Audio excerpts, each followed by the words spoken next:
여러분들에게 봉독해드린 이사야서 9장 6절에 있는 말씀을 통해서 하나님의 아들 그 예수님 때문에라고 하는 제목을 가지고 이 성탄절 아침 귀한 메시지를 함께 나누기를 원합니다. 먼저 기도합니다. 하나님 아버지, 하늘 보좌를 버리고 이 땅에 오신 우리 주님을 우리가 기억하고 기뻐하고 감사할 뿐 아니라 이제 아버지 하나님, 우리가 주님이 용서하신 것처럼 용서하고 주님이 사랑한 것처럼 사랑하면서 다시 오실 주님을 바라는 축복의 자리가 되게 해 주시옵소서. 종의 입술을 주장해 주시고 오늘 이 시간에 우리를 찾아오신 그 주님을 만나는 영광을 온 성도가 누리는 기쁨을 경험하게 하여 주시옵소서. 예수님 이름으로 기도하옵나이다. 아멘. 어떤 사람들은 인간의 기본적인, 소위 인간의 기본권인 자유를 제한하고 비인격적인 감옥 같은 것은 없애야 된다고 주장할 수 있습니다. 물론 감옥이 없는 것이 가장 이상적인 상태일 것입니다. 그러나 죄 문제가 해결되지 않고 죄인이 있는 한 감옥을 없애는 것은 해결 방법이 아니라고 하는 겁니다. 아프고 힘들어하는 사람들로 가득 찬 병원을 없애고 병원이 필요 없는 세상이 된다면 얼마나 좋을까요? 그러나 질병이 있고 아픈 환자가 있는 한 병원은 있어야 합니다. 그렇다고 나는 감옥에 안 갔고 아프지 않으니까 나와 상관없는 일이고, 감옥에 들어가 있고 아파서 병원에 입원해 있는 사람들만 특별히 죄가 많고 또 문제가 많은 사람이라고 할 수 있을까요? 예수님 당시에 실로암 망대가 무너진 사건이 있었습니다. 실로암 망대가 무너져서 많은 사람들이 다치고 죽는 그런 이야기가 있었는데, 이때 이 소식을 들은 사람들은 망대에 자주 가던 곳인데 그 망대가 무너질 때 내가 거기에 없어서 얼마나 다행이냐고, 그리고 거기 다치고 죽은 사람들은 얼마나 죄를 많이 지었으면 하필이면 그 망대가 무너질 때 거기 있다가 죽었느냐고, 이런 이야기를 하고 있을 때 주님은 전혀 다른 이야기를 하십니다. 저들이 다른 사람들보다 죄가 많아서 죽은 줄 아느냐? 너희도 만일 회개치 아니하면 이와 같이 망하리라. 지금 병원 중환자실에 의식 없이 산소 마스크를 쓰고 누워있는 사람들이 있을 수 있습니다. 지금 감옥에 자신의 죄값을 갚기 위해서 머리를 깎이우고 쇠철장 안에 갇혀있는 사람들이 있을 수 있습니다. 우리는 그런 사람들을 보면 불쌍하다고 혀를 찹니다. 그러나 성경은 그들만이 특별히 죄가 많아서라고 말하지 않습니다. 하나님 앞에서 죄를 범하고 회개하고 용서받지 못한 사람은 누구나 다 그처럼 비참한 상태에 있다고 말합니다. 죄 문제를 해결하지 않으면 보이지 않는 쇠창살 속에 갇혀서 신음하고 괴로워하고, 병원에 입원 안 하고 팔다리가 멀쩡할지라도 병원에 입원한 것보다 몇 배나 더 고통스럽고 힘들 수 있다고 이야기합니다. 그래서 시편 32편 1절부터 5절은 우리에게 이렇게 가르칩니다. 허물의 사함을 받고 자신의 죄가 가려진 자는 복이 있도다. 마음에 간사함이 없고 여호와께 정죄를 당하지 아니하는 자는 복이 있도다.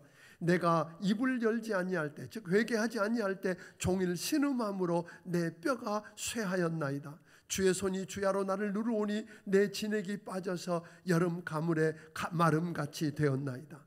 내가 이르기를 내 허물을 여호와께 자복하리라 하고 주께 내 죄를 아뢰었고 내 죄악을 숨기지 아니하였더니 곧 주께서 내 죄악을 사하였나이다. 오늘 무슨 말입니까? 우리는 죄 문제를 해결하지 않는 한 살아도 사는 게 아니라고 이야기합니다. 왜 이 세상에 감옥이 있어야 하고, 왜 이 세상에 병원이 있어야 하고, 왜 이 세상에 전쟁이 있어야 합니까? 그것은 우리 인간 속에 있는 죄 문제가 해결되지 않았기 때문입니다. 죄가 해결되지 않으면 인간은 영원히 싸워야 할 것입니다. 영원히 노예 상태에 있어야 하고 결국 마귀의 종로로 타다가 오늘 지옥 가서 영원히 멸망할 수밖에 없다는 겁니다. 그런데 문제는 아담 이후에 죄 가운데 태어난 모든 사람은 한 사람도 예외가 없이 죄인이고 계속 하나님을 대적하며 죄를 범하고 살 수밖에 없다는 겁니다. 결국 죄인인 인간은 근심, 걱정, 염려, 불안 속에 살다가 병들고 고통하다가 다 죽는다는 겁니다. 죽음으로 끝나면 좋겠는데 끝나지 않고 심판받고 지옥 가야 한다는 겁니다.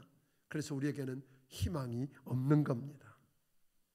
우리 인간은 머리가 좋고 굉장한 과학기술을 이루었다고 이야기합니다. 그래서 마치 하나님이 된 것처럼 하나님 노릇하며 살려고 합니다. 그러나 인간의 가장 근본적인 문제인 죄 문제와 사망의 문제를 해결할 수 없다는 겁니다.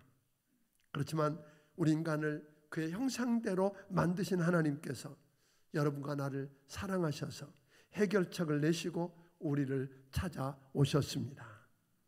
요한복음 3장 16절 우리 한번 같이 읽어봅니다. 시작. 하나님이 세상을 이처럼 사랑하사 독생자를 주셨으니 이는 그를 믿는 자마다 멸망하지 않고 영생을 얻게 하려 하심이라. 창세기 3장 15절에서 아담이 하나님을 불신하고 불순종해서 죄를 범했을 때 여자의 후손을 통해서 해결하시겠다고 하신 대로 예수님이 이 땅에 오시기 전 주전 750년경에 이사야라고 하는 선지자를 통해서 어떻게 하나님이 하나님의 아들을 이 땅에 보내실지를 예언하셨습니다. 이사야서 7장 14절은 그래서 우리에게 이렇게 가르칩니다. 보라, 처녀가 잉태하여 아들을 낳을 것이요 그 이름을 임마누엘이라 하리라. 처녀를 통해 성령으로 잉태해서 하나님의 아들이 이 땅에 오실 것이라고 하셨고, 마태복음 1장 21절에는 그렇게 해서 아들을 낳으리니 이름을 예수라 하라. 이는 그가 자기 백성을 그들의 죄에서 구원할 자임이니라. 심지어 예수님이 탄생하기 전 700년 전에 미가 선지자를 통해서 미가서 5장 2절에 유명하지도 않고 하찮은 베들레헴에서 하나님의 아들이 탄생할 걸 이야기했습니다. 그 하신 대로 하늘 보좌를 버리고 그 아들 예수님은 낮고 천한 곳에 오신 하나님의 아들 아기 예수님이 여러분과 내 문제의 해답이라고 말씀하십니다. 그래서 본문 9장 6절을 우리 다시 한번 읽어봅니다. 다시 같이 읽습니다. 시작. 이는 한 아기가 우리에게 낳고 한 아들을 우리에게 주신 바 되었는데 그의 어깨에서 정사를 메었고 그의 이름은 기묘자라 모사라 전능하신 하나님이라 영존하시는 아버지라 평강의 왕이라 할 것임이라.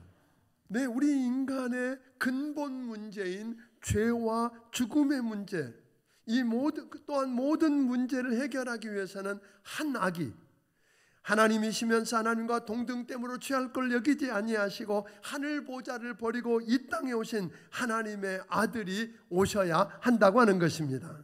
그래서 2000년 전 베들레헴의 종의 모습으로 그렇게 이 땅에 오신 분이 예수 그리스도십니다. 예수님이 이 땅에 오시기 전 750년 전에 예언한 대로 처녀가 잉태하여 아들을 낳을 것이며 이 아이는 온 세계, 온 우주를 다스리는 권한을 어깨에 걸머지고 태어날 것이라고 한 대로 그렇게 오셨습니다. 그래서 6절을 보면 그에게 이야기합니다. 그의 어깨에 정사를 메었고, 이 말은 다른 말로 말하면 이 아이가 우주를 통치하고 세계사와 민족사와 역사를 주관할 권세를 가지고 있다고 말합니다. 모든 민족과 개인의 운명이 이 아이 손에 달려 있다는 것입니다. 그분은 하늘과 땅에 있는 모든 권세를 가지고 계시는 만왕의 왕이요 만주의 주이시기 때문입니다. 그 예수 그리스도에게 이것이 사실임을 증명하는 5가지 이름이 부여되어 있는 것을 우리는 6절에서 보았습니다. 6절에 계속 보면 그의 이름을 뭐라고 부른다 그러세요? 기묘자라 한다 그러세요. 이 단어가 기묘하게 들립니다. 무슨 말인지 아시겠습니까? 기묘자. 그런데 이 말을 영어 성경으로 이렇게 보니까 wonderful 그렇게 되어 있습니다. 와, 놀랍다 그런 뜻입니다. 성경에 예언된 대로 하나님이 인간의 모습으로 이 땅에 오신 그분의 탄생이 얼마나 놀랍냐는 겁니다. 또 그분이 이 땅에 오셔서 사는 그분의 생애 속에서 그분이 하신 말씀과 그분이 베푸신 기적과 이사와 그리고 사랑이 말로 설명할 수 없는 놀랍지 않느냐는 겁니다. 그분이 여러분과 내 모든 죄값을 대신 치르시고 십자가에서 죽으시고 죽은 자 가운데 사흘 만에 다시 살아나 부활하신 것 생각해 보면 얼마나 놀라운 일이냐고 하는 겁니다. 그리고 그분은 승천하셔서 오늘 이 세상을 다스리고 통치하실 뿐 아니라 우리를 위해 기도하시다가 다시 오신다고 하셨고, 또 다시 오셔서 이 세상을 심판하시고 믿는 여러분과 나를 구원해서 건져주실 분이라는 걸 생각하면 얼마나 놀랍냐고 하는 겁니다. 그래서 우리는 그분의 이름을 뭐라고 부른다고요? 기묘자, 놀라운 분이라고 이야기합니다. 그런데 이 기묘자라고 끝나는 게 아니라 우리 예수님의 이름을 기묘자라고 할 뿐 아니라 또 하나 뭐라고 부른다고요? 모사라 그랬어요. 모사라고 하는 말도 우리가 흔히 쓰지 않는 말이지요. 이 모사라고 하는 말은 그 놀라우신 그분이 우리의 아픔과 형편을 다 아시고 필요를 아시는 그분이 놀라운 지혜를 가지고 우리 문제를 풀어주시는 상담자라는 이야기입니다. 모사라는 말을 다른 말로 말하면 영어로 카운슬러, 즉 상담자라는 말입니다. 나를 만드시고 오늘 지으신 그분이 내 문제를 모르시겠냐는 겁니다. 내 아픔과 고통을 모르시겠냐는 겁니다. 내 좌절을 모르시고 오늘 내 몸을 병을 고칠 수 없는 분이겠느냐는 겁니다. 그 놀라우신 그분이 바로 여러분과 나의 모사요, 상담자이시라는 겁니다. 또 다른 이름은 전능하신 하나님이라고 그랬습니다. 이 아이는 왕궁에서 태어난 것도 아닙니다. 귀족 집안에 태어난 것도 아닙니다. 뿐만 아니라 천군 천사를 거느리고 총칼을 가지고 군대를 거느리고 오신 분도 아닙니다. 말구유에 낮고 천한 모습으로 아이로 이 땅에 오셨지만 못하실 것이 없는 전능하신 분이십니다. 오늘 그분이 오신 날을 우리는 역사에 오늘 AD와 BC로 나누어 역사를 두 동강을 냈습니다. 주전과 주 AD와 BC로 나누었고, 누구든지 그 예수 그리스도를 인격적으로 만나면 오늘 그 인생이 AD와 BC로 나누어지는 기적을 경험하게 하시는 전능하신 하나님이십니다. 그 아이는 전능하신 분일 뿐 아니라 전능하신 하나님일 뿐 아니라 영존하시는 아버지라고 이야기합니다. 세상의 모든 종교와 신들은 무섭고 절대적인 권한을 갖고 있고 심판하고 벌 주는 그런 신으로 보통 등장합니다. 뭘 달라 그러면 줄 수 있는 분 정도로 등장하지만 어떤 종교, 어떤 신도 그분을 아버지라고 부르는 것은 없습니다. 그런데 우리는 그 아들 예수 그리스도를 믿고 그분을 내 마음속에 주인으로 왕으로 모셔드리면 하나님을 아버지라고 부를 수 있는 그분의 사랑받는 아들이요 딸이 된다고 하는 사실을 믿으시기를 바랍니다. 그래서 그분의 이름은 영존하시는 아버지입니다. 마태복음 7장 7절부터 11절에 보면 구하라 너희에게 주실 것이요, 좀 줄여서 읽으면 너희가 악한 자라도 좋은 것으로 자식에게 줄 알거든 하물며 하늘에 계신 너희 아버지께서 구하는 자에게 좋은 것을 주시지 않겠느냐 하고 이야기하십니다. 오늘 여러분, 그 아이로 오신 예수님은 우리의 영원히 존재하시는 우리의 아버지라는 것입니다. 또 하나는 마지막으로 평강의 왕이라고 이야기하십니다. 예수님이 탄생하시던 그날 밤 하늘에 있는 천군 천사들이 노래하면서 외친 고백이 있었습니다. 오늘 누가복음 2장 14절에서 그 고백을 이렇게 이야기합니다. 같이 읽어봅니다. 시작. 지극히 높은 곳에는 하나님께 영광이요 땅에서는 하나님이 기뻐하신 사람들 중에 평화로다 하니라. 여러분, 그 아이로 오신 예수님은 하나님과 원수가 되어서 불화한 인간이 하나님과 화목해서 평화를 누리고 인간과 인간 사이에 담을 허물어서 화목하기 위해서 십자가에 피 흘려 죽으셨습니다. 그 예수님을 만나면 참 평안을 경험할 수 있습니다. 그 예수님을 통해서만 하나님과 화목하고 사람과 사람 사이에 화목하는 축복을 누릴 수 있다고 하는 겁니다. 그래서 요한복음 14장 27절은 우리에게 이렇게 가르칩니다. 평안을 너희에게 끼치노니 곧 나의 평안은 너희에게 주노라. 내가 너희에게 주는 것은 세상이 주는 것과 같지 아니하니. 무슨 말입니까? 세상이 줄 수도 없고 세상이 알 수도 없는 그 놀라운 평안을 예수님 안에서 예수 믿는 여러분과 내가 경험하게 될 것이라고 이야기합니다. 2000년 전에 하늘 보좌를 버리고 이 땅에 오신 이 놀라우신 하나님의 아들 예수님이 인간의 궁극적인 문제인, 또 여러분과 나를 가장 비참하게 하고 망하게 했던 죄를 회개하고 예수님을 믿고 하나님과 화목하라고 이야기하십니다. 세상과 화목하라고 이야기하십니다. 그리고 무엇인가로 여러분과 내가 서로 담을 쌓고 불화하고 불편한 사람, 다시 말하면 부부 간에, 부모 자식 간에, 형제 간에, 성도 간에, 이웃 간에, 직장에 있는 사람들 간에 그런 불편한 담이 있다면 먼저 사과하고 미안하다고 하고 잘못했다고 하고 용서하고 용서받게 되기를 주의 이름으로 축원합니다. 지난주에 나누었던 골로새 3장 13절에서 우리 주님은 이렇게 명령하십니다. 같이 읽어봅니다. 시작. 누가 누구에게 불만이 있거든 서로 용납하여 피차 용서하되 주께서 너희를 용서하신 것 같이 너희도 그리하고.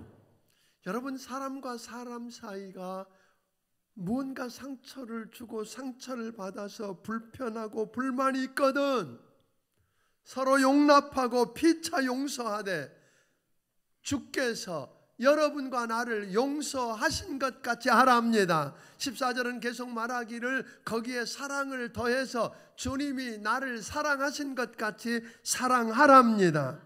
그래서 마르틴 루터는 어느 날 양손에 책을, 뭔가를 써있는 책을 잔뜩 들고 나타난 마귀에게 이렇게 질문합니다. 그게 뭐냐? 그랬더니 그 마귀가 마르틴 루터에게 이렇게 이야기합니다. 이것은 너의 죄 지은 모든 걸 기록한 책이다 그럽니다. 내가 한번 보자. 그래서 루터가 그 책을 이렇게 들여다보니까 맞습니다. 자기가 지었던 죄들, 심지어 옛날에 지어서 오랫동안 시간이 지나서 잊어버린 것까지 거기 다 기록되어 있습니다. 맞다, 이건 내가 지은 죄다 라고 인정했습니다. 그래서 루터가 다시 묻습니다. 이거 다냐? 그랬더니 그가 의기양양하게 천만에 또 있지 그러면서 양손에 가득 책을 또 들고 왔습니다. 오늘 그걸 보니까 역시 자기가 지었던 죄들을 낱낱이 기록한 기록들이었습니다. 그래서 오늘 루터는 자기가 죄를 지은 것을 인정합니다. 그러면서 다시 묻습니다. 이게 다냐? 아니야, 하나 더 남았어. 그리고 의기양양하게 이야기하는 그에게 가져와라. 가져온 그가 살펴보니까 여전히 자기가 지었던 모든 죄악들이 빼곡하게 기록된 겁니다. 그래서 루터는 맞다, 이 모든 것 다 내가 지은 죄들이다, 인정한다. 또 있느냐? 없다 그럽니다. 이제는 없다, 이게 전부다.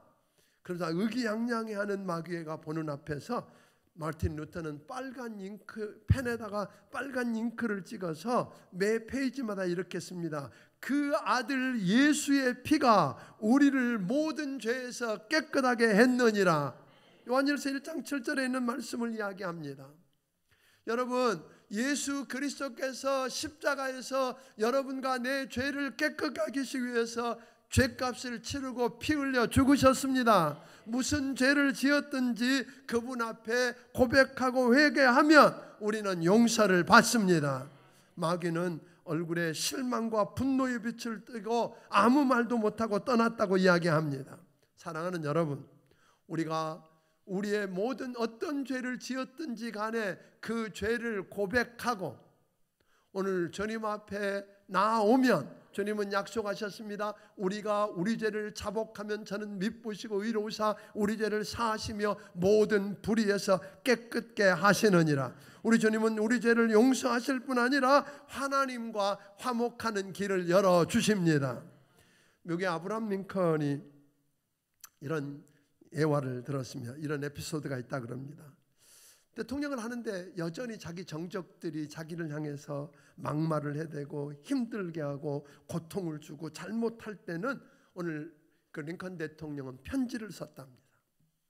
편지에다가 편지를 쓰면서 이런 이야기 있습니다. 이 나쁜 놈아, 개놈, 새놈아 하고 쌍욕도 하고 편지를 거기다 다 아주 욕도 하면서 편지를 다 쓰고는 편지를 붙이기 전에 그것을 다 찢어서 오늘 버리고 그리고 난 다음에 용서해버리고 다시는 그에게 아무 일도 없는 것처럼 그 사람을 대할 수 있었다고 이야기합니다.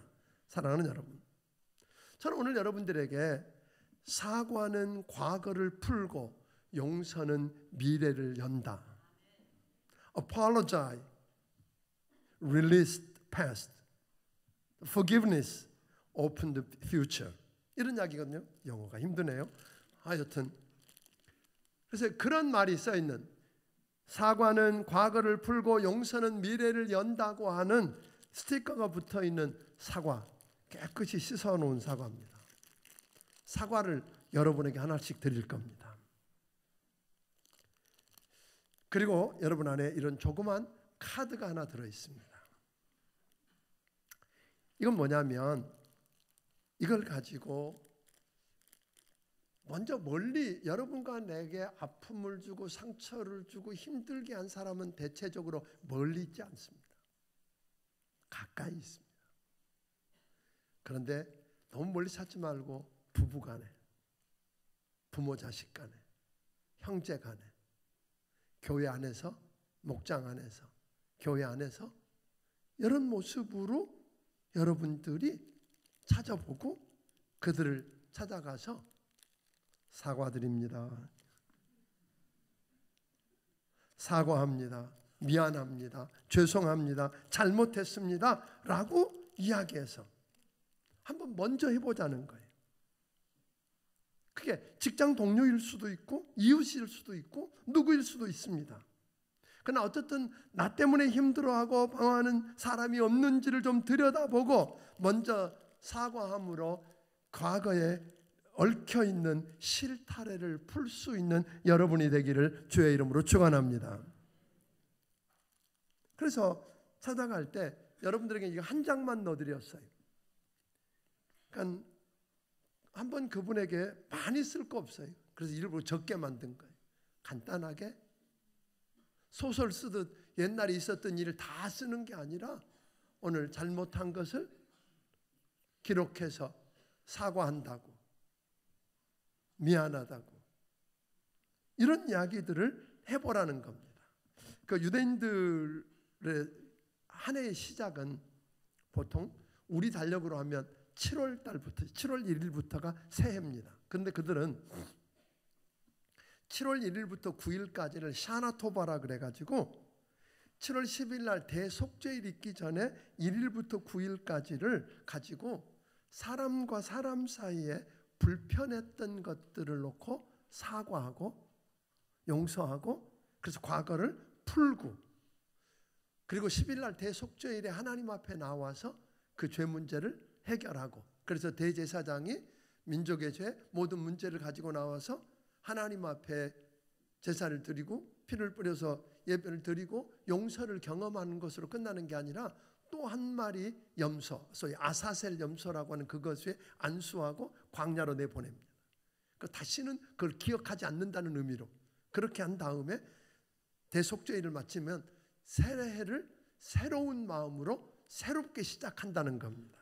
그래서 저희도 오늘 성탄절날 이렇게 시작을 해서 송구영신 예배 12월 31일 날 송구영신 예배 11시까지 11시에는 찬양하고 성만찬이 시작되는데 이때까지 해서 우리가 뭐 많은 분 아니어도 됩니다. 정말 힘들었던 분들 그런데 지난주일 그렇게 했어요. 용서받지 않으면 우리가 그 정신병원에 있는 사람들의 약 70%는 누군가로부터 용서받지 못한 문제가 있다는 겁니다. 그러니까 용서받지 않으면 살 수가 없는 겁니다. 그러니까 내가 살기 위해서 용서해야 되고 지난주 이야기했어요. 용서하는 것도, 용서는 누가 살기 위해서요?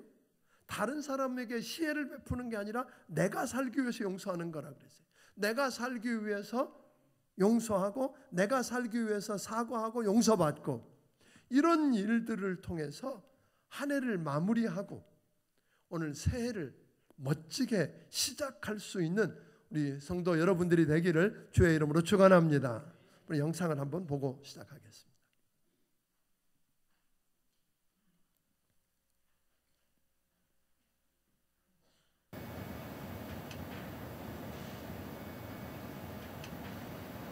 오해해서 미안해요. 저도 오해해서 미안해요.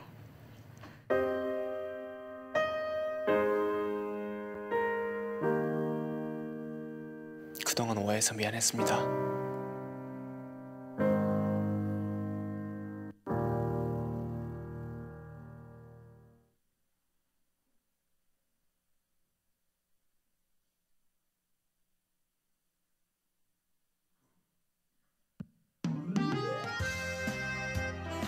나 뭐해?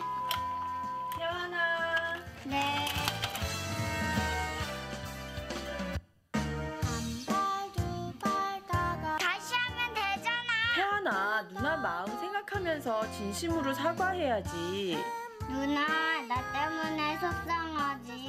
실수였어. 정말 미안해. 내 사과 받아줘. 알았어. 처음엔 나도 너무 화가 났는데 태환이가 사과하니까 용서할게. 누나, 사과할게. 나도 용서할게. 오늘 사랑하는 성도 여러분, 그동안 제가 잘못했던 모든 것 진심으로 사과드립니다.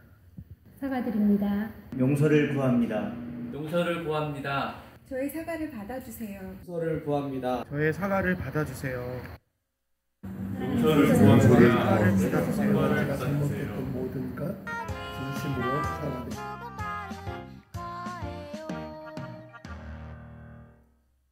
그렇습니다. 미안하다고 하는 말이 참 쉽지 않습니다. 그래서 여러분들에게 아까 계속 광고했던 걸 사과 준다니까 에이 하는 말들이, 근데 이게 어쩌면 여러분과 내 삶을 풀 수 있는 가장 소중한 도구가 될 수 있습니다. 소중한 도구입니다. 귀한 도구가 될 겁니다. 이걸 사용해서 이렇게 사과드립니다 하고 드려도 좋고 잡수셔도 됩니다. 그러나 또 어떤 분은 사과할 사람이 많아서 한 상자가 필요할지도 모르겠습니다. 그건 사서 알아서 하세요. 더 필요한 건 알아서 하시고 하나씩만 가져가세요. 저희가 오늘 이 10시, 12시에 오실 분들을 1,500명 정도만 생각하고 1,500개밖에 준비를 안 했기 때문에 오늘 분명히 못 받은 분들이 꽤 많이 있을 겁니다. 다음 주에 오면 없습니다. 그러나 이 방법, 카드는 교회에 더 준비해 놨습니다. 꼭 필요하신 분들은 추가로 가져다가 쓰시고, 사과한다고, 미안하다고, 내가 오해했다고, 용서를 구해서 오늘 과거에 얽혔던 매듭을 풀게 되기를 주의 이름으로 축원합니다. 그래서 오늘 여러분과 내 앞에 멋진 미래를 여는, 그래서 새로운 시작을 하는 귀한 성도 여러분들이 다 되기를 주의 이름으로 축원합니다. 이번 한 주간 이제 송구영 신예배 때까지 한 주간 동안 진지하게 이 일을 실천해서, 그리고 송구영 신예배 우리 성만찬에 나와서 그 문제를 하나님 앞에 다 풀고 내년 한 해 멋진 시작이 되어서 하나님의 뜻을 여러분과 나를 통해 이 땅에 이루고 이 땅에 새로운 희망을 주는 여러분들이 되기를 주의 이름으로 축원합니다. 기도하겠습니다.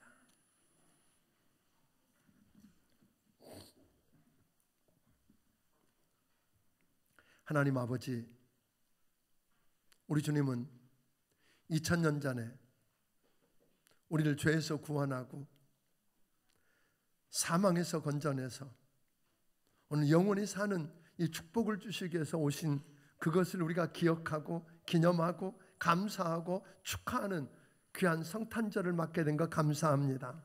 그러나 우리 주님은 2000년 전에 약속대로 오신 것처럼 다시 오시겠다는 말씀대로 다시 오실 주님을 바라보면서 하나님 아버지, 우리가 죄를 짓고 얽혀있던 이 모든 문제를 풀어내고 그래서 회개하고 사과하고 아버지 하나님 용서받고 그래서 또 사랑함으로 아버지 하나님 다시 오실 주님을 예비하는 멋진 우리가 될 수 있도록 하나님 도와주시옵소서.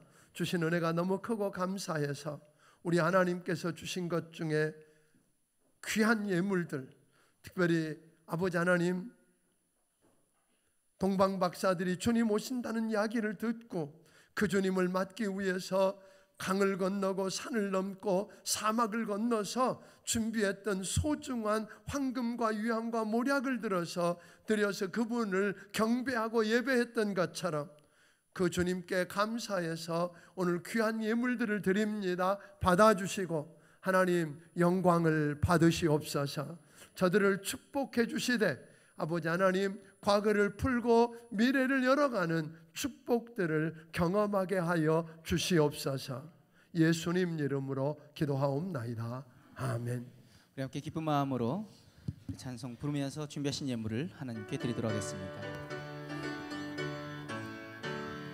기쁘다 구주 오셨네 만백성 맞아라 온 교회여 다 일어나 다 찬양하여라 다 찬양하여라 다 찬양하여라 구세주 탄생했으니 다 찬양하여라 이 세상에 만물들아 다 화답하여라 다 화답하여라 다 화답하여라 온 세상 죄를 사하러 주 예수 오셨네 죄와 슬픔 덜어내고 다 구원하시네 다 구원하시네 다 구원하시네 은혜와 진리 되신 주 다 주관하시니 만국 백성 그 주 앞에 다 경배하여라 다 경배하여라 다 경배겨 3절 온 세상 죄를 사하러 주 예수 오셨네 죄와 슬픔 몰아내고 다 구원하시네 다 구원하시네 다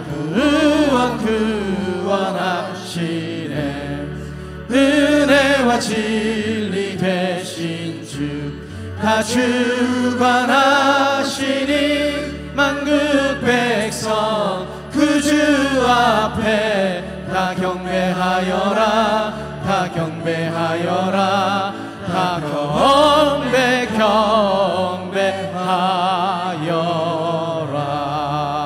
경배하여라.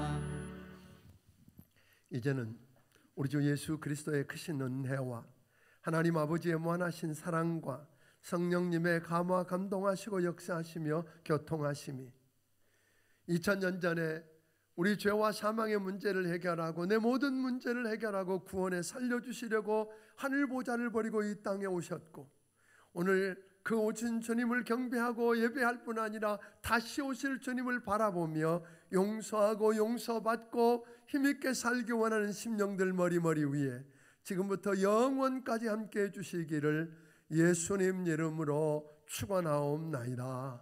아멘.